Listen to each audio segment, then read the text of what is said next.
ఈ వీడియోలో మనం ప్రజెంట్ కంటిన్యూస్ టెన్స్లో ఉన్నటువంటి యాక్టివ్ వాయిస్ను లేదా పాజిటివ్ సెంటెన్స్ను ప్యాసివ్ వాయిస్లోకి ఎలా మార్చాలి అనేది మనం చూద్దాం. ప్రజెంట్ కంటిన్యూస్ టెన్స్లో ఉన్నటువంటి యాక్టివ్ వాయిస్ లేదా పాజిటివ్ సెంటెన్స్ని ప్యాసివ్ వాయిస్లోకి ఎలా మార్చాలి అనేది మనం చూద్దాం. అందుకు ఇక్కడ ఉన్నటువంటి ప్యాసివ్ వాయిస్కి సంబంధించిన స్ట్రక్చరు మనం ఫాలో అవ్వాలి. ఎందుకంటే ప్యాసివ్ వాయిస్లో మనం సెంటెన్స్ని మార్చాలి అనుకుంటున్నాం కాబట్టి, యాక్టివ్ వాయిస్కి సంబంధించిన స్ట్రక్చర్ మనకు తెలుసు కాబట్టి, యాక్టివ్ వాయిస్ అన్నా మనం టెన్సెస్లో నేర్చుకున్నటువంటి పాజిటివ్ సెంటెన్స్ అన్నా ఒకటే కాబట్టి దానికి సంబంధించిన స్ట్రక్చరు మళ్ళీ మనం నేర్చుకోవాల్సిన అవసరం లేదు. ఇక్కడ చూడండి, ప్యాసివ్ వాయిస్కి సంబంధించిన structure subject plus suitable be forms అన్నమాట. ఈజ్ బీయింగ్ కానీ ఆర్ బీయింగ్ కానీ. ఈజ్ బీయింగ్ రావాలా, ఆర్ బీయింగ్ రావాలా, ఈజ్ బీయింగ్ పెట్టాలా, ఆర్ బీయింగ్ పెట్టాలా అనేది దానికి ముందున్నటువంటి సబ్జెక్టు ప్లూరలా సింగులరా అనే దాని మీద ఆధారపడి ఉంది. Plus verb 3 plus object or complement. Confuse అవ్వాల్సిన అవసరం ఏం లేదు, క్లియర్గా ఎక్స్ప్లెయిన్ చేస్తాను, జాగ్రత్తగా వినండి. సబ్జెక్ట్ ప్లస్ ఈజ్ బీయింగ్ లేదా are being plus verb 3 plus object or complement. Okay, ఇక్కడ బీ ఫార్మ్స్ ఈజ్ బీయింగ్ లేదా ఆర్ బీయింగ్ అని ఉంది. ఎప్పుడు ఈజ్ బీయింగ్ పెట్టాలి, ఎప్పుడు ఆర్ బీయింగ్ పెట్టాలి అని ఒక కన్ఫ్యూజన్ ఒకవేళ మీకుంటే కనుక కింద చూడండి, రూల్ ఆఫ్ ప్యాసివ్ వాయిస్ అని ఉంది కదా. ప్యాసివ్ వాయిస్ని మనం కన్స్ట్రక్ట్ చేస్తున్నప్పుడు మనం ఫాలో అవ్వాల్సినటువంటి రూలు ఇక్కడ ఉంది. మొదటి రూల్ ఉంది, రెండో రూల్ ఉంది. ఫస్ట్ రూల్ మనం చూస్తే if the sentence starts with singular be form should be is being అని ఉంది. అంటే ప్యాసివ్ వాయిస్లో సెంటెన్స్ మనం రాస్తున్నప్పుడు సెంటెన్స్ అనేది ప్లూరల్తో స్టార్ట్ అయితే సింగులర్తో స్టార్ట్ అయితే బీ ఫామ్ అనేది ఈజ్ బీయింగ్ అని రావాలి. మళ్ళీ చెప్తున్నాను, ప్యాసివ్ వాయిస్లో సెంటెన్స్ మనం రాస్తున్నప్పుడు సెంటెన్స్ అనేది సింగులర్తో స్టార్ట్ అయితే బీ ఫామ్ అనేది ఈజ్ బీయింగ్ అని మనం రాయాలి. ఇక్కడ చూడండి, ఒక యాక్టివ్ వాయిస్ని మనం తీసుకుందాం.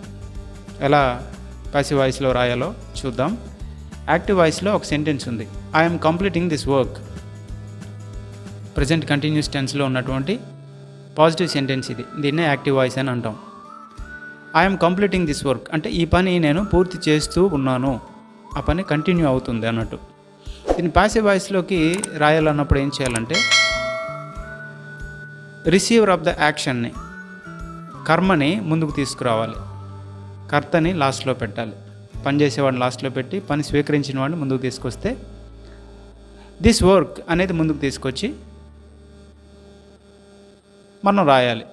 దాన్ని ముందుకు తీసుకొచ్చాను. దిస్ వర్క్ అనేది సింగులర్ కాబట్టి అక్కడ బీ ఫామ్ అనేది ఈజ్ బీయింగ్ అని రాయాలి.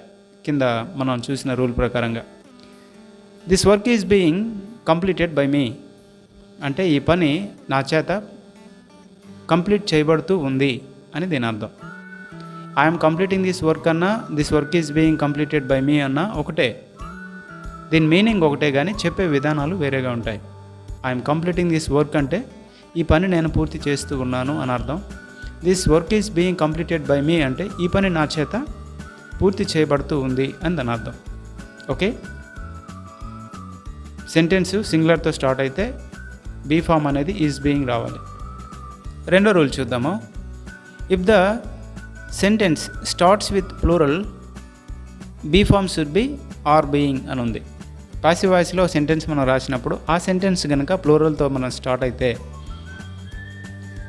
బహువచనంతో స్టార్ట్ అయితే బీ ఫామ్ అనేది ఆర్ బీయింగ్ అని పెట్టి సెంటెన్స్ మనం రాయాలి.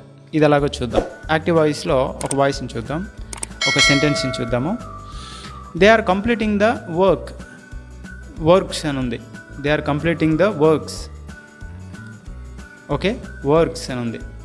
ఇది ప్యాసివ్ వాయిస్లోకి రాసినప్పుడు ది వర్క్స్ అనేది ముందుకు తీసుకురావాలి. ది వర్క్స్ అనేది ముందుకు తీసుకురావాలి. ది వర్క్స్ అనేది ప్లూరల్ కాబట్టి, బహువచనం కాబట్టి, పనులు అంటే బహువచనం కాబట్టి సెంటెన్స్ అనేది బహువచనంతో స్టార్ట్ అవుతుంది కాబట్టి బీ ఫామ్ అనేది ఆర్ బీయింగ్ అని పెట్టాలి. ఇప్పుడు దీన్ని మాట్లాడదాం. వర్క్స్ ఆర్ బీయింగ్ లేదా the works are being completed by them. Okay, they are completing the works అని ఉంది. దీన్ని పాసివ్ వాయిస్లో రాసినప్పుడు the works are being completed by them. దీనికి యాక్టివ్ వాయిస్లో ఉన్నదానికి పాసివ్ వాయిస్లో ఉన్నదానికి మీనింగ్ ఒకటే. వాళ్ళు ఆ పని పూర్తి చేస్తూ ఉన్నారు, ఆ పనులు. పాసివ్ వాయిస్లో చూసినప్పుడు ఆ పనులు వారి చేత పూర్తి అవుతూ ఉన్నాయి, పూర్తి కాబడుతూ ఉన్నాయి అని దీని అర్థం.